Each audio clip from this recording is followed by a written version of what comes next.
अराजपत्रित कर्मचारी महासंघ के चुनावों का आज अंतिम दिन है और आज का ही वो दिन है जब ये तय हो जाएगा कि अराजपत्रित कर्मचारी महासंघ हिमाचल प्रदेश की कमान आखिर कौन संभालेगा। अधिक चर्चा के लिए हमारे साथ हिमाचल प्रदेश के कर्मचारी भी हैं और उनसे भी हम बात करेंगे। सबसे पहले सबसे बड़ा जिला कांगड़ा, उसकी तरफ हम चलते हैं। आपसे जानना चाहूंगी, जब ये ओपीएस का मूवमेंट हिमाचल प्रदेश में शुरू हो रहा था तो कई तरह की बातें हुई, कई तरह के एलिगेशन लगे, कई कर्मचारियों की ट्रांसफर भी हुई। आप इस पूरे सफर को किस तरह देखते हैं? देखिए, एक चैलेंज जरूर था, लेकिन हमने इसको एक चैलेंज के साथ साथ जो है हमारी जो टीम थी उसमें एक आपसी प्यार, एक भाईचारा ऐसा था कि हमने हर मोमेंट को एंजॉय भी किया और संघर्ष भी किया। और जब आप किसी भी संघर्ष को एंजॉय करने लग जाते हैं तो वो संघर्ष नहीं लगता। और यह एक जिंदगी का मतलब मेन बेसिक भी है कि अगर आप कोई भी काम करो उसको आप एंजॉय की तरह कर रहे हैं तो उसमें आपको मजा आएगा। जब चुनावों का समय था तब क्या मीटिंग भी ली जा रही थी और ये कहा जा रहा था कि ओपीएस को आप समर्थन करें या फिर ओपीएस विरोधी जो पार्टी है उसका आप समर्थन ना करें? देखिए, उससे जो आचार संहिता लगी थी उसमें काफी कुछ चीजें कर्मचारियों को बिल्कुल साफ हो गई थी कि किस पार्टी को ओपीएस से इनकार है और कौन पार्टी जो है ओपीएस का दम भर रही है। क्योंकि और रिजल्ट भी थे, राजस्थान में हुआ था, कर्मचारियों के सामने एक उदाहरण था और लोगों को, एक पढ़े लिखे वर्ग को एक इशारा ही काफी होता है। और जब एनपीएससी ने वोट फॉर ओपीएस की मुहिम चलाई तो उसमें काफी कुछ चीजें जो है वो क्लियर हो गई थी कि किस तरफ जाना, और उसके रिजल्ट आप सभी के सामने है। कुछ अपने ही कर्मचारियों ने विरोध किया था। नेचुरली ऐसा है कि विरोध तो हर जगह होता है। देखिए, अगर 100 बंदा है तो 10 कर्मचारी अपनी अपनी विचारधारा उनकी होती है और विरोध भी करते हैं। कईयों को लगता था कि ये केंद्र से होगा, कई इसको मानते थे कि ये राज्य का मुद्दा है। लेकिन जब सरकार करने पे आई तो वही अधिकारी थे जो पिछली सरकार में थे। लेकिन एक इच्छा शक्ति पे निर्भर करता है मुख्यमंत्री जी की, और जब उन्होंने वो इच्छा शक्ति दिखाई तो वो चीजें हुई। और अभी भी जो है वही पेंशन मिली है जो 2003 के पहले वाले कर्मचारी। अध्यक्ष किसे बनना चाहिए? देखिए, ये इसमें तो कोई दो राय है ही नहीं कि जिसने सबसे ज्यादा संघर्ष किया। इस जो मंडी से लेके शिमला तक जो है पैदल चला है पेंशन के लिए, तो वो अध्यक्ष ही बनेगा। नाम बता दीजिए। प्रदीप ठाकुर जी हमारी फर्स्ट चॉइस वही है। आप बताइए सर, आपको क्या लगता है? आप तो क्योंकि अनुभवी भी बहुत हैं, इस पूरे सफर में आपको क्या लगा जब अपने ही कर्मचारी ने अपने ही कर्मचारी पर सवाल उठाए? उस समय आपको भी तो ऐसा लगा होगा कि अब शायद ये मूवमेंट थोड़ा स्लो हो जाएगा। नहीं, हमारी रफ्तार इस तरह की थी कि कर्मचारियों का, जो प्रदीप ठाकुर जी ने मुहिम स्टार्ट किया था, कर्मचारियों का इतना ज्यादा जोश था कि उनके कहने का कोई प्रभाव ही नहीं हुआ। और हमारी रफ्तार आगे ही आगे बढ़ती गई। पहले सैकड़ों में थे, फिर हजारों में हुए और लाखों तक पहुंच गई। और हमें पूर्ण विश्वास था कि इस मुहिम को बल मिलेगा। कुछ कर्मचारी संगठनों ने यहाँ तक कहा कि अब जो ये अराजपत्रित कर्मचारी महासंघ बनने जा रहा है इसमें कुछ खामियां हैं, कुछ लोगों को इग्नोर किया गया है। क्या ऐसा है? उनको जो कहना है कहते रहे, लेकिन हमने ये संगठन जो है बड़ा ठोस के बनाया हुआ है और हर मुहिम में हमारे बहुत ही विद्वान लोग जो हैं वो शामिल हैं और हर बिंदु पे अपना विचार रखते हैं, तभी बात आगे बढ़ती है। आपको लगता है कि पूर्व की जो भाजपा सरकार है वो ओपीएस की वजह से ही सत्ता में नहीं आई, क्योंकि उस समय ओपीएस एक प्रमुख मुद्दा बनकर हिमाचल प्रदेश में उभर रहा था? बिल्कुल आप सही हैं इस बात में, इसका हम लोग समर्थन करते हैं। देखिए, सीधे सीधे ये कह देना कि ओपीएस चाहिए, पेंशन चाहिए तो चुनाव लड़ो, है ना, तो ये चीज़ें नेगेटिव ही जाती हैं किसी पार्टी के, चाहे वो कांग्रेस हो या बीजेपी हो, कोई भी पार्टी हो। अगर वो कर्मचारी हितैषी नहीं है और कर्मचारियों के हितों की बात नहीं करेगा तो चलिए, बात कर्मचारियों के हितों की है, लेकिन सवाल एक और भी आता है जिसकी आपने भी शायद बात की थी, वर्क कल्चर। हिमाचल प्रदेश में कर्मचारियों के वर्क कल्चर पर भी सवाल उठते हैं कि कर्मचारी 4:30 बजे अपनी सब्जी के लिए थैला उठाकर अपने कार्यालयों से निकल पड़ते हैं। आपने भी शायद ये बात कही थी। आपको क्या लगता है कि कर्मचारियों को वर्क कल्चर डेवलप करने की कहाँ जरूरत है? जी नमस्कार। पहले तो मैं धन्यवाद करना चाहूँगा शिमला के मीडिया का। बाकी शिमला का मीडिया तो सब कुछ जानता है कैसे कैसे कर्मचारी की राजनीति में, मतलब कर्मचारी किस तरह से संघर्ष किया। और रही बात वर्क कल्चर की, तो इसमें ये कहना चाहूँगा कि ये ज़रूरी है और इससे कोई भी अछूता नहीं है। सबको पता है जहाँ पर अधिकार हैं वहाँ पर कर्तव्य भी होते हैं और हिमाचल प्रदेश का कर्मचारी अच्छी तरह से जानता है कि उसके क्या अधिकार हैं, क्या कर्तव्य हैं। इसमें कोई दो राय नहीं कि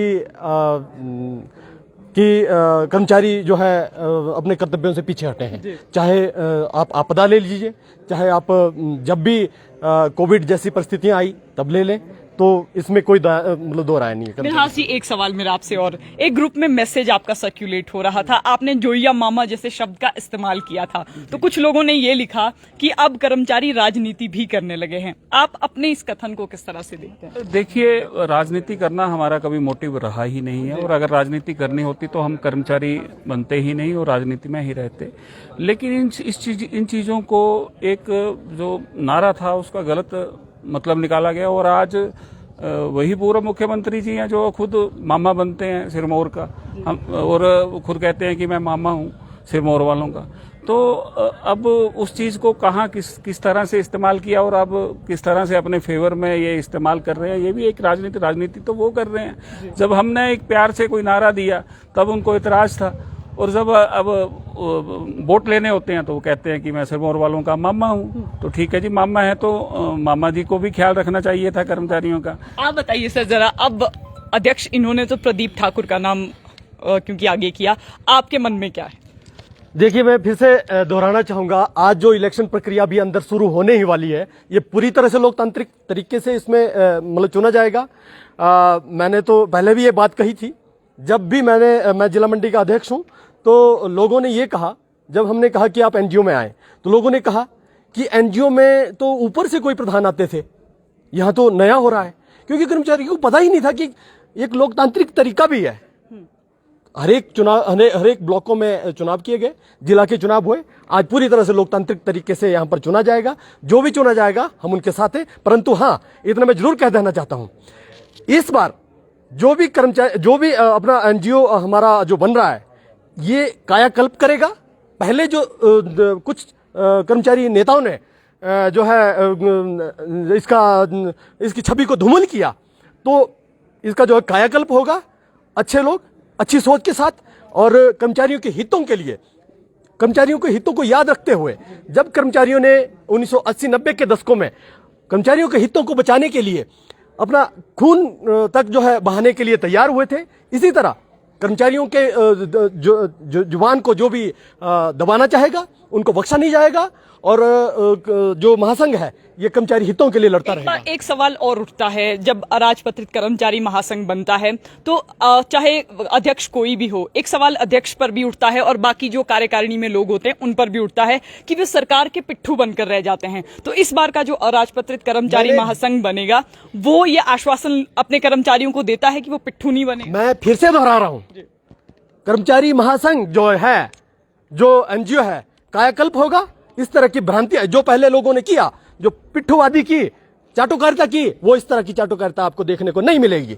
मैं दोहरा रहा हूं, कर्मचारियों के हितों की रक्षा की जाएगी। कर्मचारियों के खिलाफ अगर कोई बोलेगा तो कर्मचारियों की जुबान कोई दबा नहीं सकता, फिर चाहे वो कोई भी हो।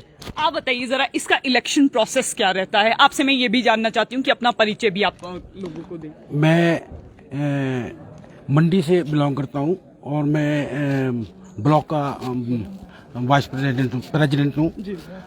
तो इसका लोकतांत्रिक सिस्टम से जो है इसकी प्रक्रिया चल रही है और सभी कर्मचारियों को जो है अवगत कराया गया है और इसके बारे में पूरी जानकारी है। कोई अनभिज्ञ नहीं है कि ये किस तरह से जो है इसका प्रोसेस होगा।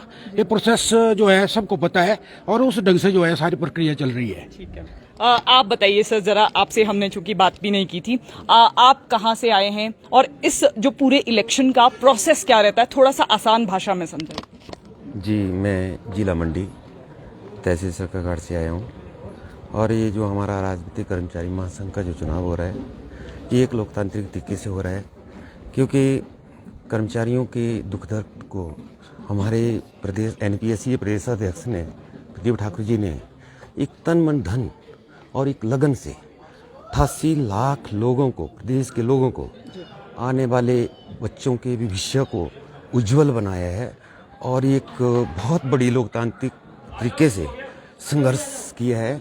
और ये जो हमारी पुरानी पेंशन बहाल हुई है, इसके लौह पुरुष के नाम से जाना जाएगा, इतिहास लिखा जाएगा। और आज जो है ये चुनाव हमारा राजवी कर्मचारी संघ का।